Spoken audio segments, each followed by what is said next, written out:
ધર્મની લાગણી દુભાઈ તેવા ખોટા નામથી પેમ્પલેટ વાયરલ કર્યા. સુરતમાં હિન્દુ ધર્મની લાગણી દુભાઈ તેવા ખોટા નામથી પેમ્પલેટ વાયરલ કર્યા હતા. કોમી એકતા જોખમાય તેવું કૃત્ય કરનાર ઈસમને ગણતરીના જ કલાકમાં પકડી પાડતી લિંબાયત પોલીસ.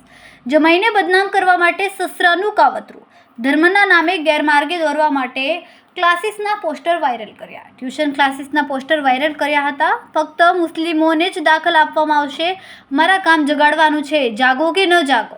લિંબાયત પોલીસે સસરાના સામે ગુનો નોંધ્યો. પોલીસે સરકારી સ્કૂલના પ્રિન્સિપલ સુલેમાન શેખની ધરપકડ કરી. આરોપી સસરા સુલેમાન શેખ સરકારી સ્કૂલમાં પ્રિન્સિપલ તરીકે ફરજ બજાવે છે. ગઈકાલે લિંબાયત પોલીસ સ્ટેશન વિસ્તારમાં સ્ટાર ટ્રેક કોચિંગ સેન્ટરના નામની એક પત્રિકા વાયરલ થઈ હતી કે જેમાં કેટલાક સંગઠનો વિરુદ્ધમાં અને બે જૂથો વચ્ચે વયમનસ્ય ફેલાય એ પ્રકારના કન્ટેન્ટ્સ હતી. જે બાબતને લઈ અને લોકોએ પોલીસનો સંપર્ક કર્યો હતો. પોલીસે આ બાબતમાં ઇન્વેસ્ટિગેશન શરૂ કર્યું હતું. આ દરમિયાન જે સ્ટાર ટ્રેક કોચિંગ સેન્ટરના માલિક છે રહીશ શેખ, એને પણ આ પ્રકારના સંગઠનોએ કોન્ટેક્ટ કર્યો હતો અને એમને પણ જાણવા મળ્યું હતું કે એમના નામથી આ પ્રકારની પત્રિકા વાયરલ થઈ છે. એમણે જ્યારે આમાં ઊંડાણપૂર્વક તપાસ કરી ત્યારે એમને જાણવા મળ્યું હતું કે આમાં અમુક નંબરો છે એ એમના પર્સનલ નંબર છે કે જે કોચિંગ સેન્ટરમાં એ લોકો કોઈને આપેલા ન હતા.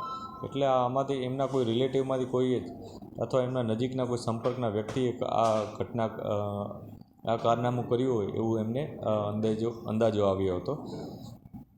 થોડા સમય પહેલાં એમને અને એમના સસરા સાથે અને એમના જે પત્ની છે એમના સાથે કેટલાક ઇસ્યુ થયા હતા. જે બાબતને લઈને અગાઉ પણ કેટલીક બબાલો થઈ હતી એમના વચ્ચે. જે બાબતને લઈને એમને શંકા હતી કે આ ઘટનામાં કદાચ એમના સસરા સામેલ હોઈ શકે. તેઓએ વધુ ઊંડાણપૂર્વક તપાસ કરી હતી અને શકમન તરીકે તેમના સસરા જ જણાતા હતા. પોતે રહીશ શેખ છે, પોતે કોચિંગ સેન્ટર ચલાવે છે. પોતે 6 થી 10ના સ્ટુડન્ટ્સ છે જે લિંબાયત વિસ્તારમાં રહે છે એ લોકોને કોચિંગ આપે છે, જેમાં મેથ્સ અને સાયન્સ આ બંને સબ્જેક્ટના એ લોકો કોચિંગ આપી રહ્યા છે એ લોકોને. અને પોલીસે પણ આમાં ઇન્વેસ્ટિગેશન જ્યારે શરૂ કર્યું ત્યારે પોલીસને જાણવા મળ્યું હતું કે આ પત્રિકા એકદમ ફેક છે. આમાં જે ભોગ બનનાર છે રહીશ શેખ એનો કોઈ પણ રોલ નથી. આ ફક્ત અને ફક્ત રહીશ શેખને બદનામી મળે અને એમના કોચિંગ સેન્ટરને બદનામી મળે અને એમના વિરુદ્ધ કાર્યવાહી થાય એ હેતુથી જ બનાવવામાં આવી હોય એવું પોલીસને જણાવ્યું હતું. જે બાબતને લઈ અને પોલીસે આ ગુનો નોંધ્યો હતો, જેમાં BNSની કલમ 299, 302, 351, 355, 356 વગેરે કલમો ઉમેરી અને ગુનો નોંધ્યો હતો. જે આરોપી છે એ રહીશ શેખના સસરા સુલેમાન ચાંદ શેખ છે.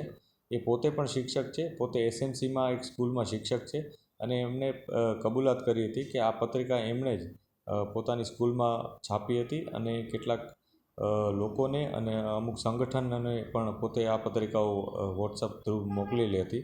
જે બાબતને લઈ અને પોલીસે એમની ધરપકડ કરી છે.